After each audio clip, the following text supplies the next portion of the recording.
Hello everybody, Vic here with the National Pokeball League. Joining me today is Monotooi, Brock Incarnate, the Onyx Slayer, the legend in his own bedroom. Today we will be giving you the National Pokeball League power rankings for Week 3, which was a very interesting week compared to Week 2, which was hella boring. So without any further ado, so that said Onyx Slayer can go and slay them closest with gay abandon, Monotooi, your number 12 is... Alright, my number 12 is... Seattle Seadras. Not really all that much new here. Granted, he did pull this game to a 1-0, but Seattle is kind of like... I guess I'm going to compare him to Num Nexus of the GBA a while ago. Until he wins, or until he proves that he is not completely bad, sorry, Jeremy, he's pretty much just going to stay at the bottom. You know, maybe in the future, he'll make some really nice plays, maybe snag a win, and I'll bump him up to 11, but for now he's staying at the bottom. Like I wish to be later on, so go ahead. You are unbelievable. Okay, my number 12 is the New England, that's the Patrats. Yeah, New England Patrats. And basically, Boschus did not play like he should have. He got 6-0'd with Razor using only 4 of his Mons. It was a slaughter. There is no nice way to put it, and New England is currently at 0-3, so there is really no nice way to put it. Sorry, Boschus, you are number 12.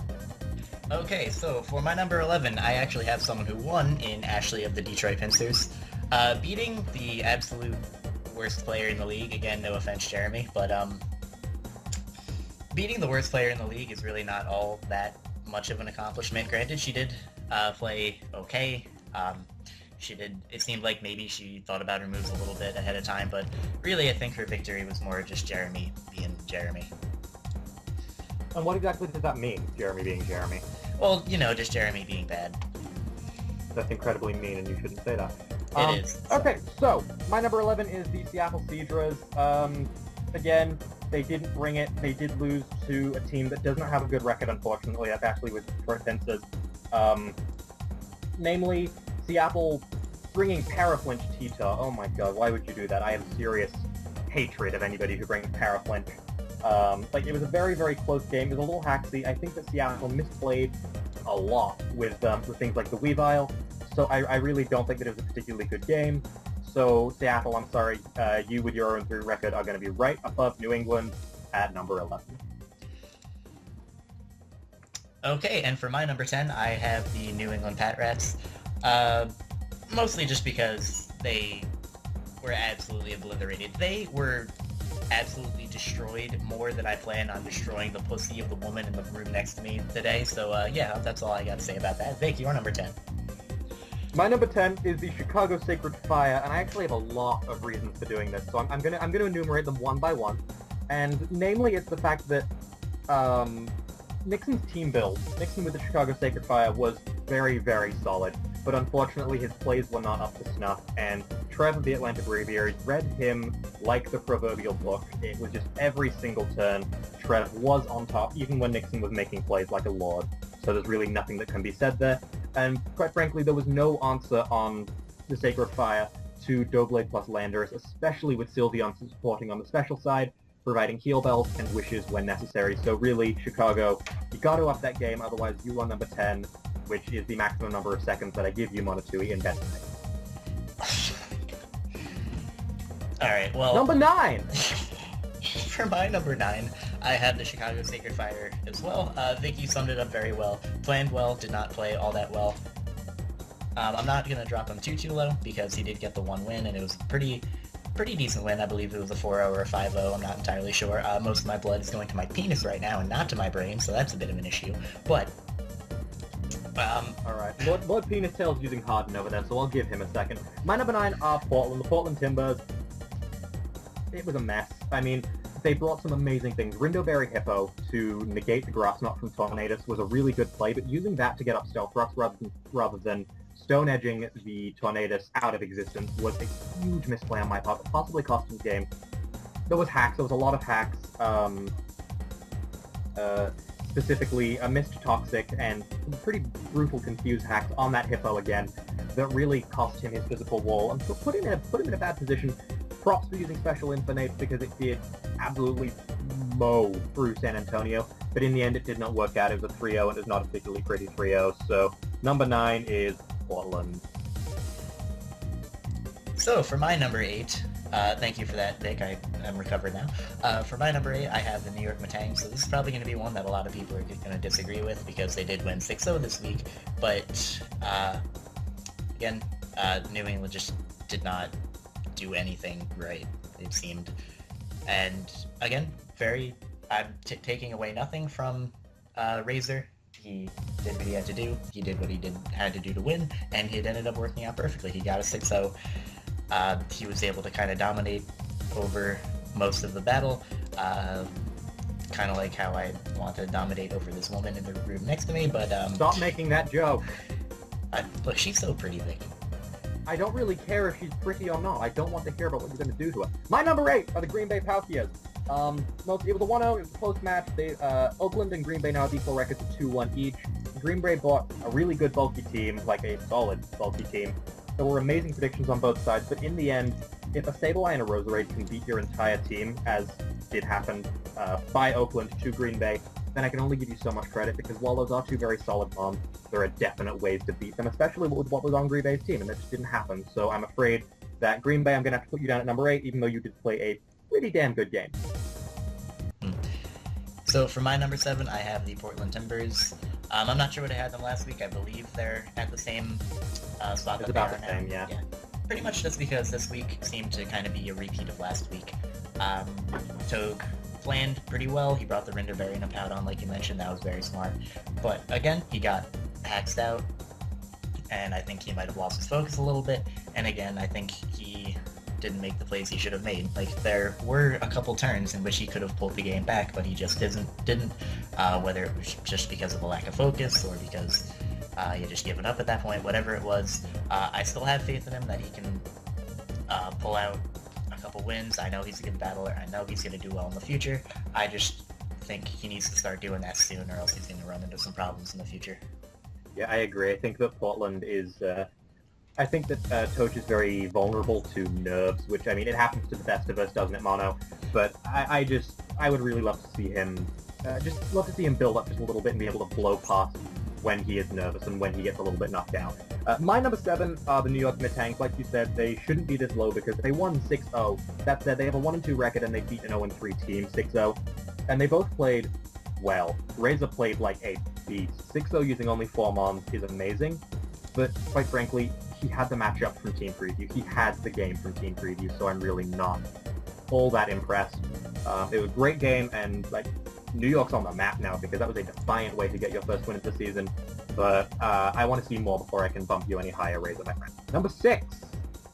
Alright, so for my number 6, I have the Green Bay Palkias. Now, this was an incredible match between Green Bay and Richard, or I should say, Michael. Yeah, Michael and Richard. Incredibly close. I'm not even going to go over what happened in that game because I want everyone listening to this to go watch that match when it goes up. Alright, number 6 for me is the Detroit Pincers. I disagree that Ash is low as Ash goes as low as she should because I think she made some really good plays. I really like Lum Slurper. While I agree that it should have either been EV'd or taught sub so that it could deal more easily with Klefki, I think that it was done really well. Lucario was played phenomenally. I think that the loss of Diggersby on like turn 14 was pretty stupid because the focus blast was a painfully obvious move. But it was a good game and a couple of misplays on Seattle's part, but overall I think it was a very good game, which is going to put Detroit at the bottom of my top half, putting them at number 6. Good game, Ash. Another point I'd like to mention, throughout all of Ashley's matches, I think she hasn't been planning all that poorly. I think it's really just become a problem when she's in the battle and she's got to think about something and then she makes the wrong play. But her planning has been pretty spot on. I don't know if anyone has been helping her, but she's been doing pretty good with that. So yeah. Number 5, Oakland Rose Raiders. Again, an incredible match. Richard really picked up his game from last week, scoring a 1-0 over Green Bay, who in the previous week won a 6-0 over Razor, who also just got a 6-0 this week. So there's a lot of 6s, a lot of O's. That's cool. Man, I am... Vic, go. I need a breather. Hang on. Go and take care of it, mate. I agree that the Oakland Rose Raiders are number 5. I think that the plays with Sableye and Roserade at the end of the game were absolutely stunning. There is no way that I could possibly fault Oakland because sacks were made correctly, predictions were made correctly, things were just perfect. Things were crippled exactly when they needed to be crippled and not before, which can lead to overdone Star Wars and PP hacking. So I am very, very impressed by Oakland, especially to beat down a team that was A, as bulky, and B, as statistically solid as Green Bay coming into this week. Handed Green Bay their first loss, gained Oakland a good win that puts them above a 50-50 record. So gave Oakland, a win that put them over the 50-50 record. So I am very, very impressed. Number 4 from you, Mr. Monotooi. Yeah, I'm good. Okay, so number 4, pretty surprising. Are you getting a blowjob while we do this?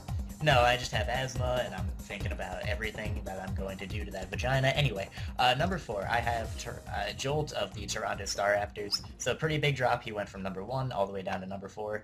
I don't think he played too poorly, but really at the top 3 and the top 4 are all extremely competitive. So if you lose one game, you're probably going to get dropped down. There's not too much else to say about it. Like Jolt, sorry, if you win and somebody else loses, then you'll be bumped back up. But yeah, for now, you're going to stay at number 4, which I think you're okay with. You're still doing fine in your division, so, keep at it, good buddy.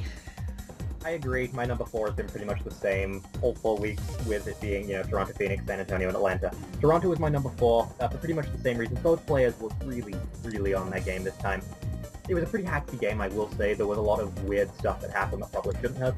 The big note is that Jolt tried to play defensive, which just doesn't work against a team that is as all-out powerful as Cheeseboy, but that also has a decent amount of bulk and a lot of reliable recovery. So really, it's a note for Jolt that he does need to learn a little bit more maybe how to play against a Mega Metachan team, because Mega Metachan is a wall breaker to end all wall breakers, and especially when you pair it with Garpatel, which can deal with the Reunit plus brought to deal with the Mega Metachan.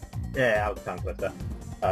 There's a few more elements that I would like to see Jolt take into account when playing with a team that does give him trouble like this one does. It's probably his worst matchup of the season, so I look forward to seeing how he does in the future. That said, he's standing right next to me, so I have to be nice to him. Number 3, San Antonio Swamperts.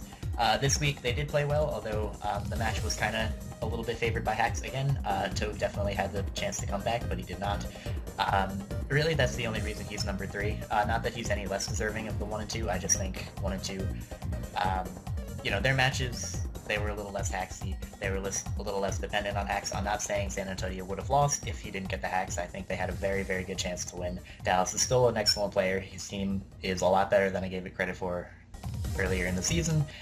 And yeah, Dallas, you're doing good. You're doing good. Not good. Good. Good. Next. I am Groot. Okay, so number 3 for me is going to be Atlanta Braviary.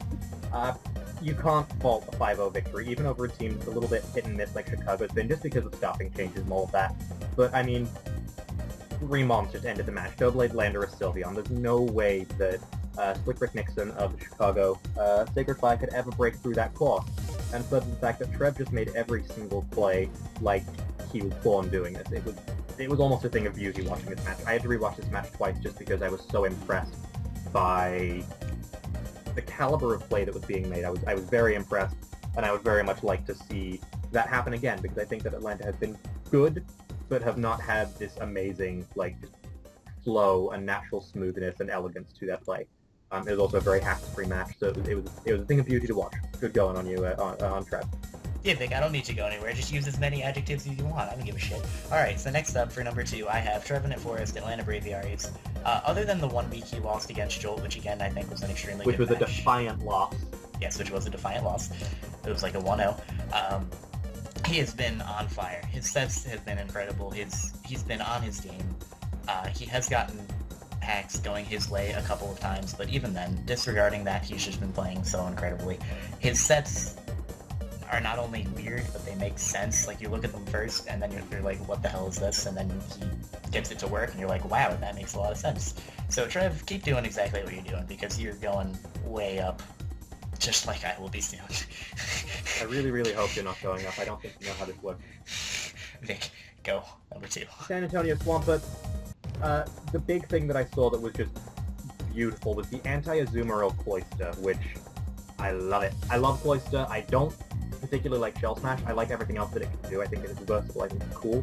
And I think its defense is not something it's made use of. It's got the highest defense outside of Avalugg, Megas, and Legendaries. So, hot damn on that play. Playing around some weird stuff like Rindoberry Hippo, and Special 8, which would have mowed through the team had not there been a lot of priority on San Antonio's team, was very impressive.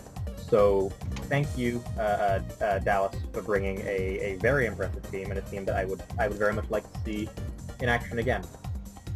Yeah, thank you very much, Dallas. You did great. All right, so number 1, this is a team that I have discredited a lot. I put him a little bit lower just because I was a little prejudiced towards the team for whatever reason, but I looked over it again, I looked at his record, and I was like, okay, these guys are really good. The coach is really good. I'm sorry, and as an apology, and I'm going to give you something that you deserve. Phoenix Sunkern, you are my number 1. Congratulations. Vic, close this up. Alright, for me, number 1 is also the Phoenix Sunkern. As I said earlier, the game was played fantastically by Jolton Cheeseboy. It was kind of a hacksy match, but both players made their way around it. Continue. Yeah, you're definitely getting flown while you do this. Okay. Go. And it was just spectacular seeing how Cheeseboy brought a core with the defense that was necessary with the defense and checks necessary to break what Jolt brought. Bringing the specific Gotha Tail build, while obvious, was just brilliant. You had to do it. It was very impressive. And once Ryun was gone, it was basically time for Bishop and Mega Metachamp to go in, go hard, and do their best Monotooi impression. So that is why the Phoenix Sunkern are my number 1. Mono, do you have any closing remarks before I shut this one down? No, bye. No, alright. Thank you guys so much. This has been Vic and Monotooi, the Cloister Slayer, for the National Pokeball League Week 3 Power Ranking. We will see you in the next video, and Monotooi, you have a good night. Oh, I will. You don't want to catch him all. She is so beautiful. Bye, guys. Goodbye.